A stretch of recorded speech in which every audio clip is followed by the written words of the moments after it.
Sudah kirim?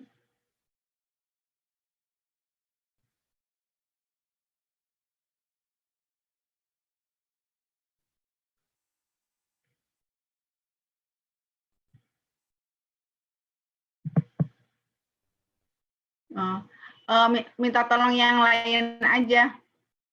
Coba teman-teman tolong dong ini laptop Nisfatur lemot. Tolong kirim yang lain deh, cepat.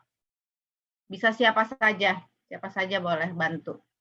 Ketua kelas juga boleh, siapa saja boleh. Yang penting masuk portal dulu ini.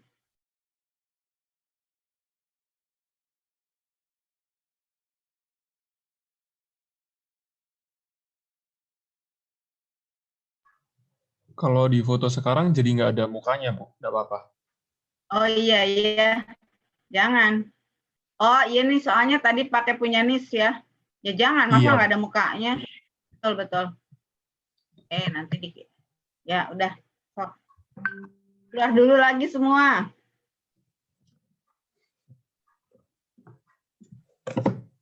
Cepat. Tidurnya nanti dilanjut setelah saya menjelaskan paragraf. Saya sambil. Nanti saya Nina bobokan dengan paragraf. Ya, foto dulu deh. Wanda, satu lagi Wanda. Wanda, bangun dulu Wanda. Ya, udah mau bobo aja itu Wanda ya? Ya, Bu. Ya, udah silakan. 1, 2, 3. Sudah, Bu. Assalamualaikum warahmatullahi wabarakatuh. Selamat siang dan salam sejahtera. Saya akan mengulas dulu sedikit kalimat, kemudian paragraf sampai 40 menit habis, baru kita kuis ya. Intinya bahwa Anda harus memahami bahwa setiap kalimat dalam bahasa Indonesia itu harus ada unsur-unsurnya. Subjek, predikat, walaupun dalam kenyataannya ada juga kalimat minor, tapi kan kita tidak sampai berbicara ke sana. Kalimat minor itu sepotong saja sudah bisa disebut kalimat. Baca, kalimat, pergi. Tetapi kita karena ini berbicara untuk bahasa tulis, makalah, tujuan akhirnya AKTTA ya, itu tentu saja kita harus membuat unsur-unsur kalimat yang lengkap. Kalau satu subjek, satu predikat, itu pasti tunggal, itu aja. Anda tidak usah bingung dengan istilah-istilahnya, Anda pahami saja bahwa kalau ada kata-kata, tidak ada kata-kata ini, ya kalau bukan dua bagian, itu pasti tunggal. Nah, kemudian gabungan tunggal, itu ada majemuk yang konjungsinya koordinatif, sejajar. Setara maksudnya. Nah, kata apa saja? Kata-katanya adalah ini. Kalau ada kata-kata ini berarti merupakan kalimat majemuk setara. Tetapi jangan saya makan bakso dan sate di restoran itu sih enggak, itu sih tetap tunggal ya. Kemudian kalau ada kata-kata ini pasti bagian yang mengikutinya itu anak kalimat atau yang di istilah bahasanya itu konjungsi subordinasi bisa. Nah, berarti kalau ada kata-kata ini sudah Anda yakin saja bagian yang mengikutinya anak kalimat. Bisa di depan, bisa di tengah, bisa. Tetapi Anda perhatikan yang tidak bisa tuh ini. Misalnya gini, dia datang terlambat sehingga tidak mengikuti acara pertama, ya. Sehingga tidak mengikuti acara pertama kan merupakan anaknya. Hanya tidak bisa dibalik, sehingga tidak mengikuti acara pertama dia datang terlambat, kan tidak bisa kan? Nah, satu karena datang terlambat, dia tidak mengikuti acara pertama, bisa, ya. Dia datang terlambat. dia datang terlambat, salah. Karena datang terlambat, dia tidak mengikuti acara pertama. Dia tidak mengikuti acara pertama karena datang terlambat, masih bisa pindah-pindah. Tetapi kedudukannya tetap, yang satu anak dan satu induk, yang anak itu disebut kalimat subordinatif, dan yang utama itu emaknya, ibunya. Tetapi untuk sebab masih bisa, ya, hanya sebab bisa mengawali kalimat. Sebab datang terlambat, dia tidak mengikuti acara pertama itu tidak bisa, yang karena bisa. Nah, walaupun dua kata ini bersinonim, tidak selalu kata yang bersinonim itu bisa saling mengganti, gitu ya. Kemudian kesalahan kalimat. Nah, kesalahan yang sering ada itu kalau sudah ada jika, ada maka. Tapi kalian jangan terjebak, kalau ada jika, udah maka, udah pasti buang aja makanya. Nanti dulu, lihat dulu subjeknya yang mana. Kemudian sama atau tidak. Kalau berbeda memang dibiarkan, ya. Misalnya ini kan keadaan semacam itu. Ya, kemudian di sini masyarakat, gitu. Tetapi kalau subjeknya tidak sama, ya jangan dibuang. Seperti yang minggu lalu saya contohkan kan, Direktur STAN mengeluarkan mahasiswa itu karena sering datang terlambat. Kita tahu bahwa yang dikeluarkan itu mahasiswa, pasti yang sering datang terlambat juga mahasiswa. Tetapi berdasarkan kalimat itu, coba analisis, gitu ya, bahwa itu yang sering tidak masuk, itu yang datang terlambat itu Direktur STAN. Maka tidak mungkin seperti itu. Jadi kadang-kadang orang itu main pukul rata aja, ada jika, ada maka, langsung buang, nggak lihat. Atau kadang-kadang subjeknya terbalik, gitu ya. Di sini sih tidak ada subjek terbalik itu, misalnya harusnya ada di emaknya, tapi ada di anaknya, gitu. Misalnya gini.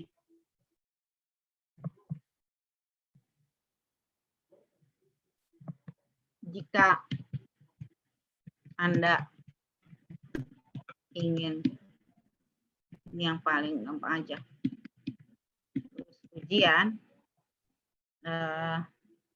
harus dari bahasa. Nah, ini kan salah.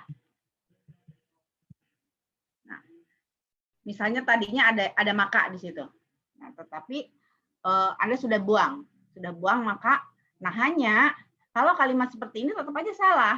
Salahnya apa? Kan subjeknya siapa? Anda kan. Jika ingin lulus ujian, siapa? Anda yang harus mempelajari kenapa bahasanya kapital, bahasa Anda. Nah, jadi kalau seperti itu kan yang dibuang yang anaknya. Itu yang harus Anda perhatikan. Itu aja. Jelas ya? Ada yang ditanyakan lagi? Intinya sih itu. Jika maka, nah ini kalau ada maka, udah pasti ini dua-duanya anak. Dan ini kebetulan subjeknya berbeda juga. Di sini subjeknya kan masalah itu. Di sini subjeknya pemerintah. Nah, memang betul kalau ini. Tinggal buang maka aja. Si ini sampai sini merupakan anak atau klausa subordinatif. Dan yang ke sini itu ada emaknya atau klausa utama. Kalau ini sudah, kalau ini kan sama. Sama kan subjeknya siapa? Mahasiswa. Di anak mahasiswa, di ibunya mahasiswa juga. Nah, yang dibuang yang salah anaknya. Berikan si subjek itu kepada emaknya. Satu. Kemudian pakai koma, maka dibuang. Gitu. Ini juga sama gitu. Pokoknya lihat dulu. Kalau ini sih masih beda nih. Kalau ini kan sama. Yang satunya yang ngalah. Nah, ini yang terbalik nih. Seperti tadi. Jika saudara memperoleh nilai yang baik, siapa yang harus belajar? Saudara. Siapa yang memperoleh nilai yang baik? Saudara. Nah, berarti ini pindahkan ke emaknya. Kemudian maka dibuang. Tuh. Jelas ya? Bisa dipahami itu? Kalau ada yang ingin ditanyakan. Nah, makanya ini tidak boleh ada secara bersama-sama. Ada jika, ada maka, ada ini, itu yang tidak boleh. Tuh ya. Kemudian ini juga sama nih, dua-duanya anaknya nih. Kalau begini, satu walaupun anak. Nah, ini mau jadi induk, tapi kalau jadi induk ada kata penghubung kan jadinya jadi anak juga. Ya, itu harus dibuang. Bisa memilih Anda, bisa menggunakan tetapi bisa juga menggunakan walaupun. Kalau menggunakan walaupun berarti ada induk kalimatnya dan ada anaknya, ada klausa utama dan subordinatif. Kalau mau yang diambil tetapinya walaupun dibuang, berarti ini kan sejajar ya, dua-duanya emaknya. Berarti dua kata ini tidak boleh ada secara bersama-sama. Dua-duanya itu tidak boleh. Apalagi ini, namun coba. Namun itu jangankan di sini, ya harus sendiri kok. Jangankan tetapi, namun ada namun di awal di tengah lagi ya enggak lah. Tetapi aja enggak boleh. Meskipun tetapi, apalagi meskipun namun itu kan ada di awal yang sejajar dengan akan tetapi, dengan demikian itu. Nah, format kalimat ini merupakan format kalimat struktur bahasa asing yang diawali dengan verba, kata kerja. Nah, padahal kalau kalau kalimat bahasa Indonesia diawali seperti ini harus ada kata penghubungnya. Nah, ini tidak bisa berbicara tentang misalnya, tidak bisa. Ketika berbicara tentang hasil ujian, koma, nah, semua gitu. Ini kan sudah dibahas ya. Ini kesalahannya apa sudah dibahas kan? Lupa nanti saya.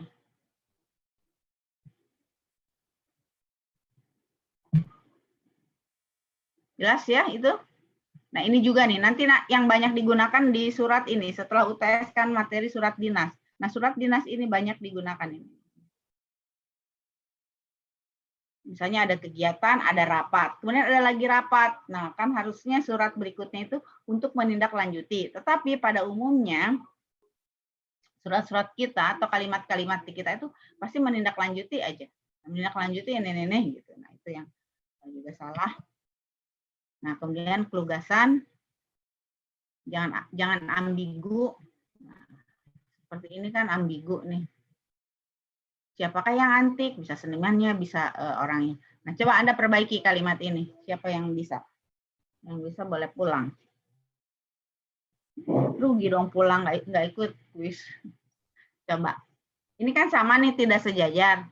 Nah, buat sejajarnya seperti ini. Ini kan jadi sejajar, ini kan tidak sejajar nih. Tapi akhirnya bisa sejajar gitu. Nah, sekarang ini coba perbaiki. Siapa yang mau sukarela?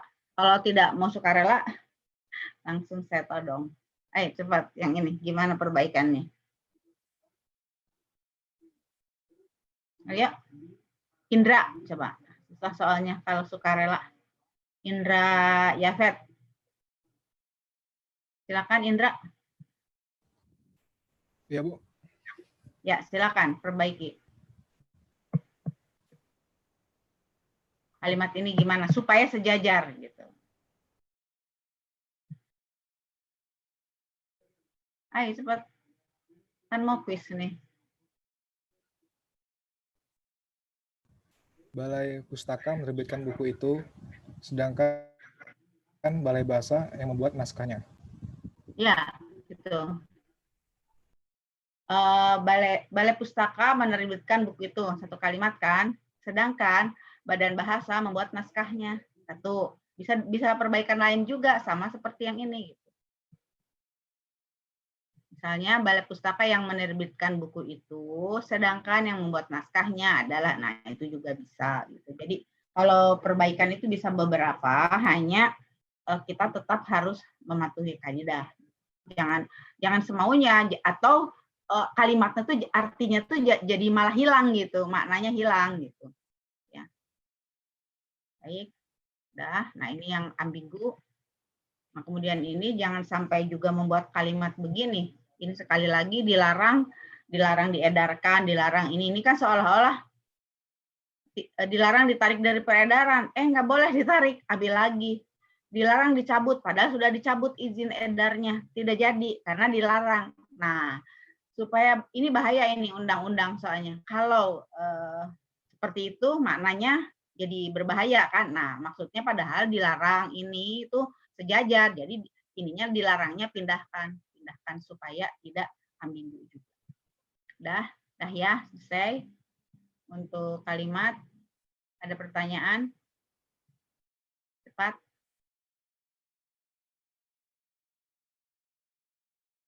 Kalau kalian diam, saya anggap sudah paham loh. Ya memang paham kok, Bu. Ada jangan pura-pura. Jangan pura-pura mengerti, harus mengerti beneran. Ya, kalau sudah, saya pindah lagi. Maksudnya materi satu lagi, materi yang terakhir, yaitu paragraf dan ujiannya sampai materi yang terakhir sekarang ini.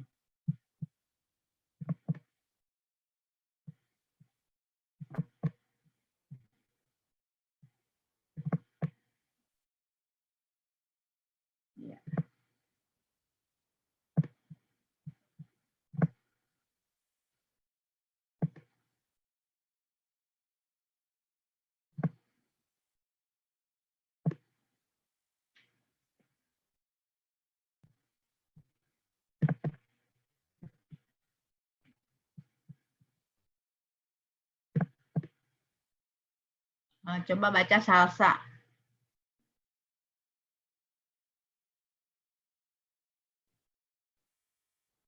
Sal. Iya, Adakah Bu. salsa? Ya, silakan baca. Apa itu paragraf? Seperangkat kalimat yang saling berhubungan. Format merenggang atau bertakuk atau menjorok. Memiliki satu gagasan utama, diperjelas dengan kalimat pengembang, miniatur karangan. Ya, itulah yang paragraf. Memang kumpulan kalimat, ya. Perangkat kalimat, ya. Tetapi kumpulan kalimat, seperangkat kalimat, yang saling berhubungan, yang saling berkaitan, dan memiliki satu pokok pikiran, satu gagasan. Nah, dari segi fisik, formatnya itu merenggang tuh kalau paragraf 1 dan 2-nya tidak menjorok. Tapi kalau menjorok, ya satu tab itu, berarti paragraf 1 dan 2 kan sudah jelas tuh, ada tabnya itu menjorok ke dalam. Itulah dari segi fisik. Satu gagasan utama, ya tidak boleh lebih. Nah, satu gagasan utama diperjelas oleh kalimat pengembang. Ada juga sih yang menyebutnya dengan kalimat penjelas. Nah, akhirnya jadilah sebuah paragraf. Paragraf itu memang jadi miniatur karangan. Ya, berikutnya Wanda. Silakan, Wan. Kalimat topik. 4. Keberadaan gagasan utama, lalu memberi arah atau pengendali terhadap permasalahan yang akan dibicarakan. Sandaran bagi kalimat-kalimat lain yang berfungsi sebagai pengembang atau penjelas. Memberitahu pembaca tentang apa yang diperbincangkan dalam paragraf itu. Biasanya bersifat umum dan membuat keseluruhan isi dalam suatu paragraf. Berisi suatu permasalahan yang bersifat umum yang dapat dikembangkan secara terperinci. Kalimat topik dapat diletakkan di bagian awal, akhir, dan tengah. Ya, itulah sebuah paragraf. Ini, ini 10 menit lagi ya. Tadi sudah ada notifikasi, sudah ada tanda 10 menit lagi. Nah, jadi kalimat topik itu tempat gagasan utama itu berada dan memberi arah, tentu saja sandaran bagi kalimat yang lain sebagai kalimat pengembang atau penjelas. Nah, kemudian biar cepat ya, bisa diletakkan di mana saja, di awal, yang kalau di awal disebut dengan deduktif, bisa juga di akhir, ya deduktif, kemudian kalau di akhir itu di belakang induktif, atau juga setelah deduktif kalimat pengembang terus induktif, bisa dua-duanya gitu ya. Berikutnya Firlian. Iya, Bu. Ya, silakan. Kenapa pada ditutup? Kalau lagi baca dibuka dong.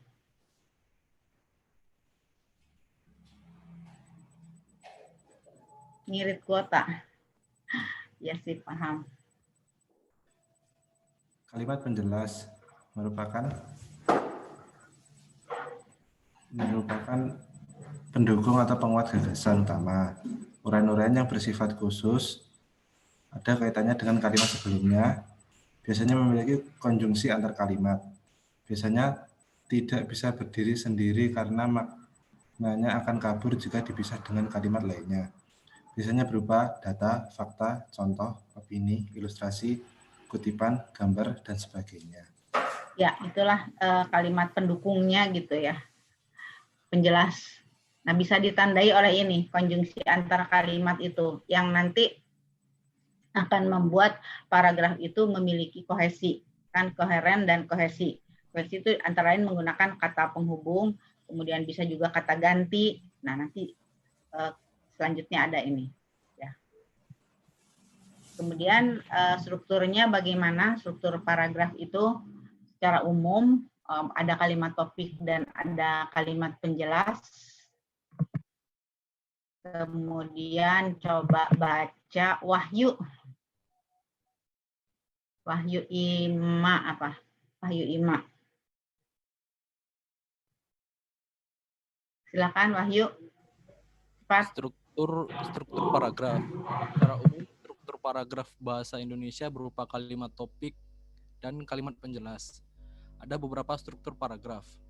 A. Kalimat topik dan kalimat penjelas. B. Kalimat topik, kalimat penjelas, dan kalimat penjelas tak langsung. C. Kalimat penjelas langsung dan kalimat topik. D. Kalimat penjelas tak langsung, kalimat penjelas nggak langsung, dan kalimat topik. Tidak langsung mungkin. Tidak langsung ya. KT kalimat topik, kemudian ada kalimat penjelas langsung. Nah, inilah strukturnya ya. Nah, sekarang baca masih Wahyu deh. Baca contohnya. Contoh struktur. 1. Ruang lingkup manajemen operasi mencakup 3 aspek utama, yaitu perencanaan sistem produksi, sistem pengendalian produksi, dan sistem informasi produksi. Perencanaan produksi meliputi perencanaan produk, perencanaan lokasi pabrik, perencanaan tata letak, layout pabrik, perencanaan lingkungan kerja, dan perencanaan standar produksi. Sistem pengendalian produksi meliputi pengendalian proses produksi, bahan, tenaga kerja, biaya, kualitas, dan pemeliharaan. Sementara itu, sistem informasi produksi meliputi struktur organisasi, produksi atas dasar pesanan, dan produksi massal atau mass production. Ya, kalimat topik ya. Kemudian di sini ada kalimat penjelas langsungnya. Ini sudah diberi tanda ya. Itulah contoh strukturnya. Nah, baik, berikutnya adalah paragraf yang baik itu yang seperti apa, memiliki kesatuan. Yaitu tadi antara kalimat yang satu dan kalimat yang lain itu nyambung, tidak ada atau tiba-tiba muncul kalimat yang tidak sesuai dengan topiknya. Kemudian kepaduan. Paduan nanti ditandai oleh apa kok alat-alat itu atau sesi. Kelengkapan ya harus tuntas gitu, jangan tidak selesai gitu. Terus kita melihat juga konsistensi dari sudut pandangnya dan runtut itu sistematis. Silakan. Berikutnya Septian.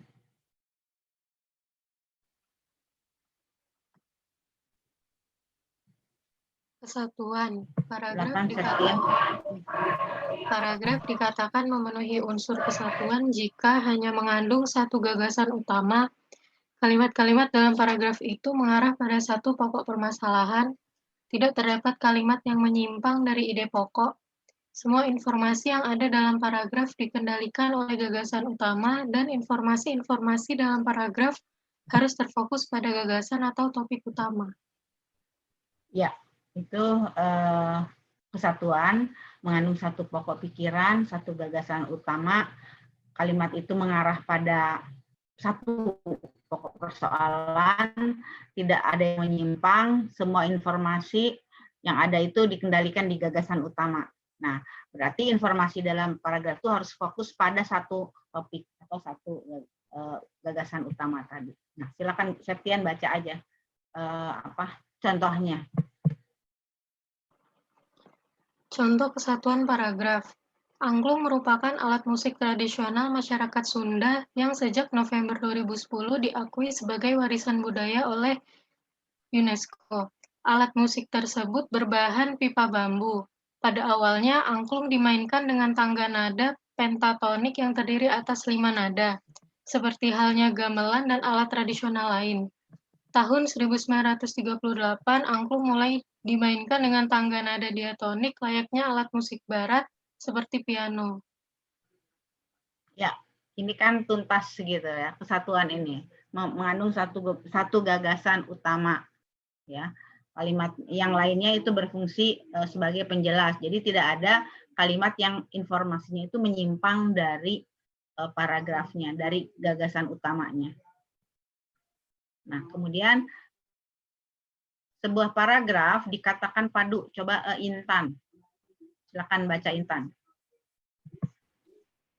Sebuah paragraf dikatakan memiliki kedudukan jika yang pertama terdapat jalinan yang sistematis dan logis antar kalimat serta tidak ada informasi yang meloncat. Yang kedua terdapat keserasian hubungan antar kalimat. Yang ketiga jalinan antar kalimat menggunakan alat kohesi atau grammatikal dan leksikal, dan yang keempat kalimat-kalimatnya gramatikal, paralel atau sejajar dan berkaitan satu sama lain. Iya, ini yang harus Anda ketahui bahwa di dalam kepaduan itu ada alat-alat yang digunakan. Kata penghubung antar kalimat atau yang disebut dengan kohesi itu ya. Ada yang gramatikal dan ada yang leksikal. Dan Anda bisa lihat contohnya ini. Kohesi itu mengacu atau pakai referensi atau substitusi penyulihan. Penyulihan itu mengganti. Nah, bisa juga dengan konjungsi tadi, kata penghubung. Ya, yang ini sih kalau ini repetisi itu dari segi leksikalnya, repetisi itu pengulangan. Sinonim itu sama maknanya. Antonim itu lawan kata. Hiponim itu bagian. Jadi misalnya bunga. Nah, ini mawar, melati, ini bagian hiponimnya adalah bunga. Kemudian meronimi itu merupakan satu mewakili, satu merupakan bagian dari gitu. Kalau jendela, pintu itu kan bagian dari rumah. Nah, kemudian ada juga menggunakan kata ganti atau kata ganti penunjuk. Misalnya kata ganti itu pronomina ya, persona, apa ia, dia, mereka, nya. Nah, kemudian yang umum itu menggunakan kata ini dan itu. Bisa juga tempat, di sini, di situ. Nah, hal, berkaitan, ini ihwal, tersebut, begini, dan begitu. Nah, ini contoh. Coba baca Danar. Silakan Danar. Ada Danar? Danar Pradana?